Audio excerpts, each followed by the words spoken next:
El Congreso de la República aprobó por insistencia el dictamen que autoriza en forma extraordinaria el retiro facultativo de hasta 17.600 soles de los aportes pensionarios de las administradoras de fondos de pensiones, AFP.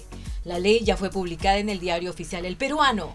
Por lo tanto, el siguiente paso será determinar el procedimiento operativo para el cumplimiento de la norma.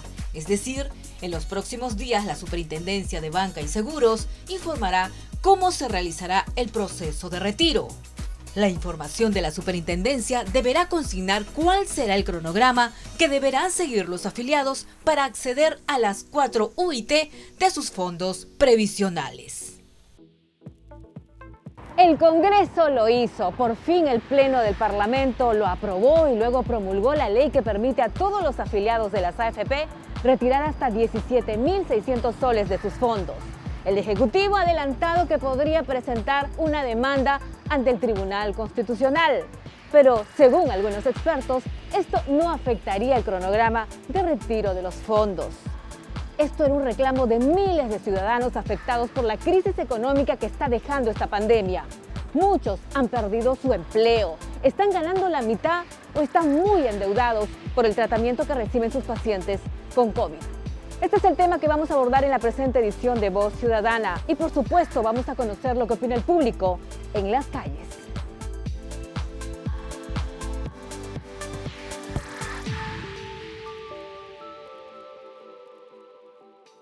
Está bien, no, yo estoy de acuerdo que sí se debe retirar, más bien se debe dar el 100% porque la verdad ahorita en esta temporada como estamos pasando la pandemia, son muchas personas que en realidad lo necesitamos. Correcto, lo correcto porque la gente ahorita estamos pasando una situación económica bien difícil y hay familias con esta situación de la pandemia que están sufriendo, están padeciendo y económicamente están, como dice, un alivio por supuesto.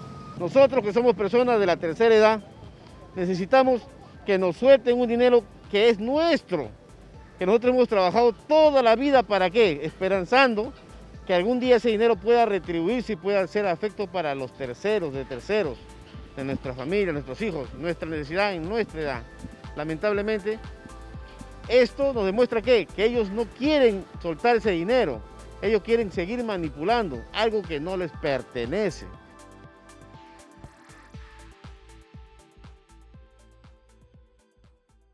Bien, y en esta oportunidad ya estamos en comunicación con Igor Grimaldo Iparraguirre, presidente de la Asociación Peruana de Aportantes y Exaportantes de las AFP. Señor Grimaldo, bienvenido a Voz Ciudadana de Congreso Televisión. ¿Por qué era importante que el Pleno del Congreso aprobara este proyecto de ley que permite a los afiliados de las AFP retirar hasta 17.600 soles de sus fondos? Bueno, porque más allá de que las AFPs ya se han comprobado que no cumplen con las expectativas de rentabilidad, es decir, la jubilación no alcanza, es decir, no sirve para nada. De hecho, ya los premios Nobel de Economía han dicho que son una estafa. No lo está diciendo un economista peruano ni un ministro de Economía, lo están diciendo premios Nobel de Economía, que las AFPs realmente no sirven. Pero además de eso, estamos en un contexto de pandemia, y en un contexto de pandemia donde la gente no le alcanza el sueldo, porque como vemos, tiene que pagar 4.000, 5.000, 6.000 soles por oxígeno. Así porque es. Además, a pesar de estar incluido en un hospital, un familiar, así sea hospital público, no es gratis, porque hay que costear 2.400 soles diarios, 3.000 soles para inyecciones carísimas que te piden necesariamente y tu familiar se está muriendo. Dentro de ese contexto, el gobierno no está haciendo nada, el Poder Ejecutivo, y los únicos que nos están apoyando son el Congreso de la República. Así es. Ahora, hay quienes señalan de que esto estaría acabando con el sistema de fondo de pensiones. El sistema de fondo de pensiones no existe, Raquel, y no existe por una sencilla razón. El 85% de los peruanos me incluyo, somos emprendedores, independientes. Por lo tanto, no estamos incluidos en un sistema de pensiones. Por lo tanto, si tú tienes un sistema para el 15% de los peruanos y además ese 15% no alcanza una pensión digna, no hay nada que socavar. Todo es una estafa. Lo que sí existe es un gran fondo de los peruanos que le han exprimido a los peruanos para financiar a las grandes empresas, para financiar al Grupo Romero, para financiar al Grupo Brescia, para financiar al Grupo Interbank para comprar y hacer monopolios con las farmacias, para hacer el monopolio del oxígeno, y en fin. Es decir, todo el dinero de los trabajadores peruanos se ha ido a ellos, y ese es el problema. Y en medio de esta crisis por la pandemia, ellos no han perdido nunca, creo. Por supuesto, porque además de eso, además de tener nuestro dinero, lo que ha hecho el Estado es que le ha soltado 60.000 millones en el programa Reactiva Perú. Pero además que le soltaron 60.000 millones y le permitieron despedir a más de 2 millones de personas. Entonces, hoy en día, el sistema privado de pensiones, los que aporta, serán máximo 2 millones. 2 millones de 30 millones de peruanos. O sea, es absurdo. En la actualidad, No porque hay gente, tenemos porque hay personas que ya perdieron su trabajo formal y ya no aportan hace como 5 o 10 años, apenas tienen un fondo de 50.000, 60.000 soles, que ellos dirán, llego a mis 70 años y ¿qué voy a recibir con ese monto? ¿Qué pensión? Yo prefiero que me lo den ahorita, prefiero la totalidad, ponerlo en una caja, ya veo qué hago, ¿no? Pero... Correcto. A tenerlo ahí y sabe Dios qué va a pasar con el dinero. ¿Usted cree...? Si los peruanos reciben 50.000 soles, si tienen 50.000 soles de fondo, ojo que el 90% tiene 50.000 para abajo. Si tienen 50.000 soles de fondo, apenas van a recibir entre 100 soles y 400 soles mensuales. Eso no es una pensión digna. No, pues. ¿Ya? Eso es una estafa de las AFPs. Mejor que me den mis 50.000 soles y con 50.000 soles construyo pues el segundo y el tercer piso de mi casita, ¿ya? Y alquilo mis departamentos y saco por lo menos 2.000 soles mensuales, en vez de que me den 300 soles de jubilación. Hay que estar muy idiota. Financieramente hablando, ningún economista puede sustentar con números. Esto se llama evaluación financiera. Es decir, que los flujos futuros traídos a valor presente de tu pensión, o tú traes a valor presente tu pensión, son menores que el fondo que tú tienes. ¿Qué quiere decir? Que tener una jubilación posterior es menos rentable que tener el dinero ahorita. Entonces, si eso es así, las AFP son una estafa. Sin embargo, ellos sí ganan 500 millones de soles pues, anuales, líquidos. ¿Ya? Y eso sí es una vergüenza, una cachetada a los trabajadores peruanos. Así, ahora, ¿existe la posibilidad, bueno, ya hasta lo han dejado entrever, de que el Ejecutivo presente una demanda ante el Tribunal Constitucional? ¿Qué podría pasar? Bueno, eso es...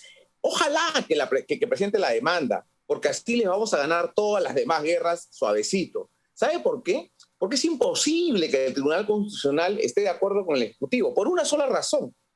El principal derecho amparado en la Constitución es el derecho a la vida.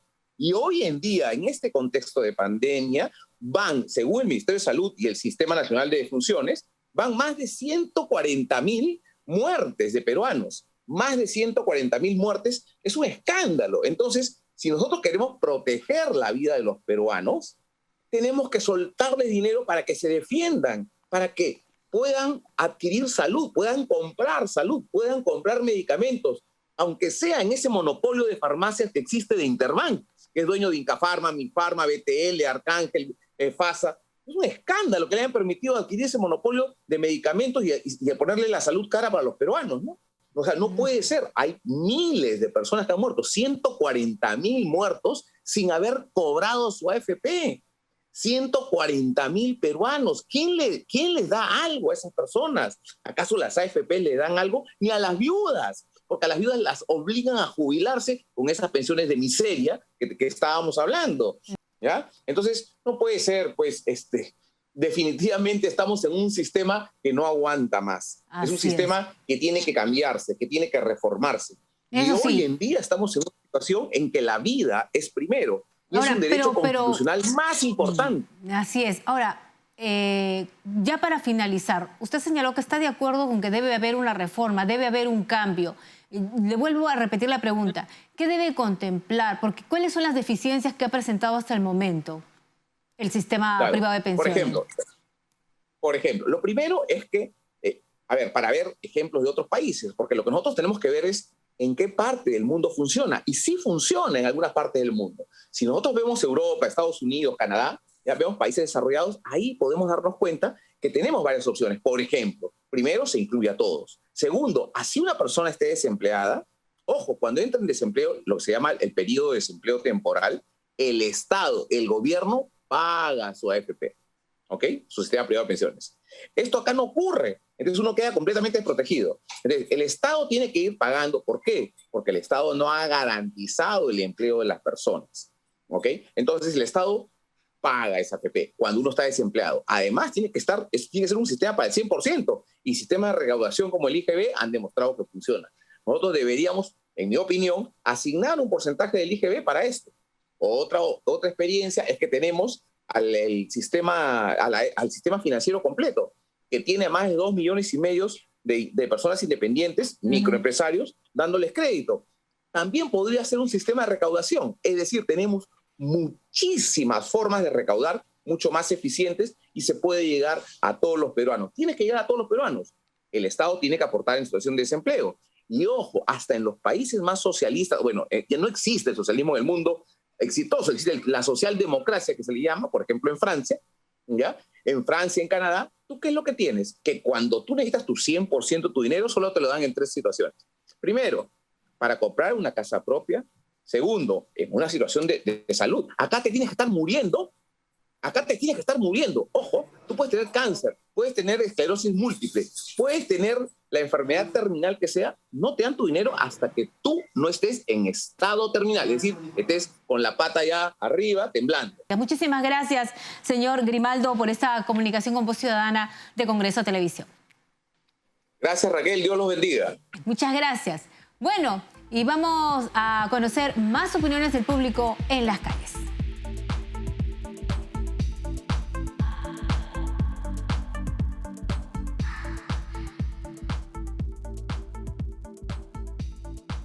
Tiempos de pandemia sí me parece que sea lo correcto, porque estamos en un tiempo de crisis, pues, y más que todos los empleos se han agotado, entonces todo está más difícil que antes. Me parece muy bien. Está bien dada porque es de una manera que la gente va a poder al menos poder solventar los gastos que ahorita están pasando de tanta necesidad que se está presentando para toda la gente en general. Claro, aún así preocupación es debe haber de repente un mínimo también de repente, ¿no? Porque usted sabe que después vamos a quedar totalmente vulnerable, ¿no? Porque eso es para el futuro, como se dice, ¿no? Entonces no voy a, eso es lo que me preocupa un poco a mí, o sea que en el futuro, cuando sea más viejito, no va a poder tener, ¿no?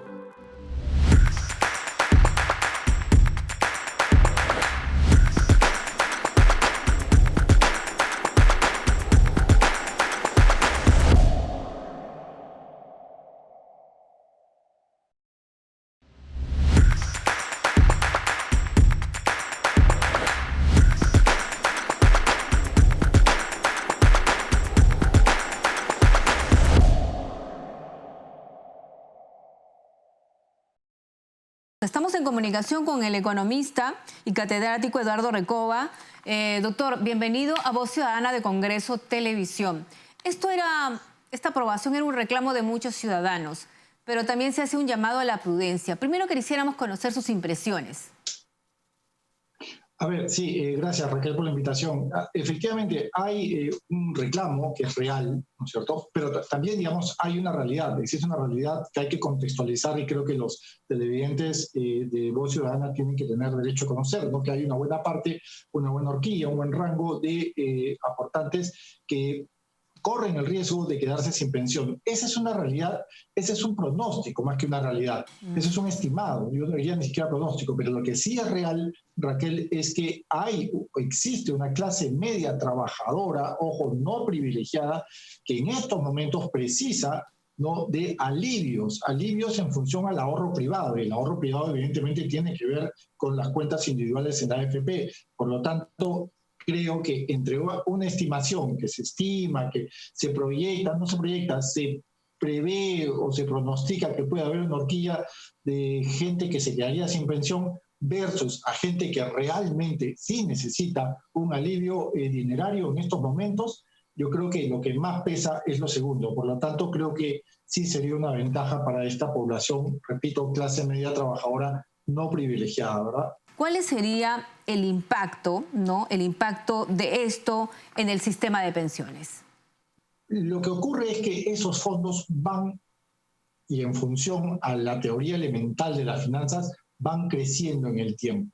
Si nosotros vamos a destinar una parte, una porción de ese fondo y lo vamos a liberar a favor de un público, insisto, un público que, como usted bien ha indicado, Raquel, precisa de estos fondos, ¿no? Yo creo que el portafolio administrado, me parece, no se va a ver afectado. Es un portafolio que además pertenece a una industria como la AFP, que es extremadamente sólida. No es una industria muy sólida. Por otro lado, usted también ha indicado algo que es muy importante y crítico. Hay una buena parte, una horquilla de esta gente que está endeudada. El monto de deuda, de acuerdo con la SBS, me parece que a febrero de este año, es de 29.000 millones de dólares entre crédito vehicular, hipotecarios, tarjeta de crédito, préstamos personales. Sería una gran ayuda, además de lo que usted ha mencionado, que es importantísimo, ¿no? Que es atender la emergencia sanitaria a través de camas UCI, el pago de oxígeno, es una gran ayuda. 17.000 y pico de soles, 4 UITs, es un soporte, un alivio, que además, vamos a ser sinceros, Raquel, ¿no? Muchos bancos, quizás los 4 principales, son primos hermanos de las AFP, ¿no? O sea, son parientes cercanos de la AFP. Simplemente van a trasladar un dinero, ¿no es cierto?, que le pertenece a los aportantes hacia los bancos. Y esto definitivamente va a beneficiar a los bancos, porque los bancos van a ver que la cadena de pagos no se va a interrumpir. Los bancos de por sí también son un sector muy sólido, ¿no? Muy honesto, muy franco. Entonces, creo que acá va a ser un gana-gana para todos, ¿no? Ahora, doctor, hay quienes dicen que esto lo que hace es socavar el sistema de pensiones, que en el futuro muchos, se van a quedar sin nada de pensiones.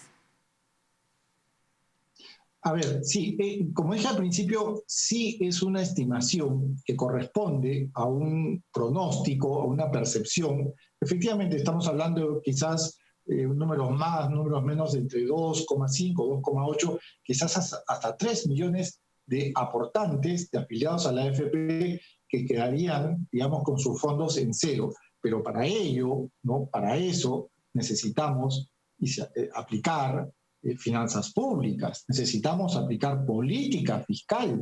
Así es. La superintendencia debe ya en estos días seguramente aprobar el reglamento, el cronograma para que los afiliados puedan retirar la totalidad o parte de estos fondos. Pero también existe la posibilidad de que el Ejecutivo presente una demanda ante el Tribunal Constitucional.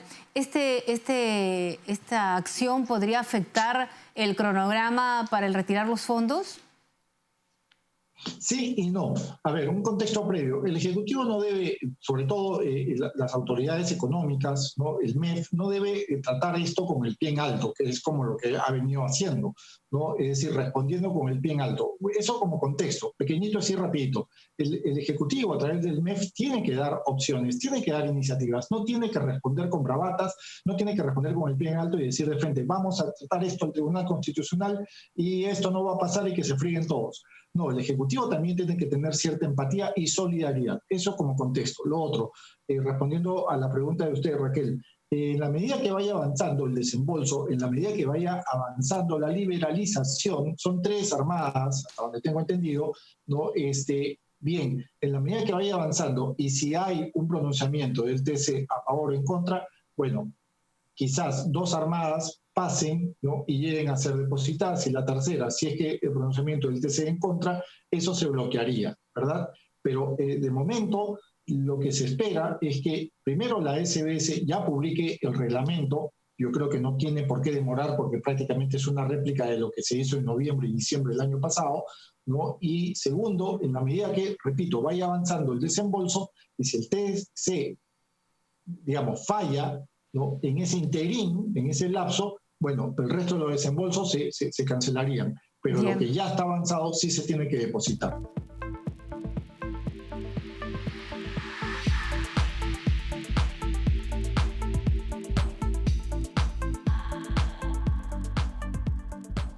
Claro, si no tienen tanta necesidad, que lo dejen, pero el que tiene necesidad, tiene enfermo, o es para la comida, está bien que lo retiren, pero si es para comprar cosas de artefactos, no es bueno que se quede, por lo menos cuando esté viejita, tenga alguito siquiera de seguro para poder cobrarlo. Es verdad que todos tenemos necesidad, pero hay que pensar también en el mañana. Si se puede sacar un poco, sí, pero todos no tampoco. Si vemos hoy en día el sistema de pensiones, lo que se cobra es poco. ¿no? Entonces todo tiene que ser, digamos, equitativo. Ellos nos cobran del dinero que aportamos, aparte nos descuentan un dinero para que ellos lo administren, ¿no? Y la rentabilidad que nos entregan no creo que es la correcta, ¿no? En los próximos días, la Superintendencia de Banca y Seguros debe aprobar el cronograma para el retiro de los fondos. Recuerde que no es necesario que retire la totalidad o parte de sus fondos si no lo necesita. Debe ser prudente, piense en el futuro. Todos coinciden en que es necesario una reforma integral del sistema de pensiones. Esperemos que este programa haya sido de gran utilidad. Recuerden que nos pueden ver a través de los canales 550 de Movistar, 56 de Claro y 11 de Vez Cable. Conmigo será hasta la próxima.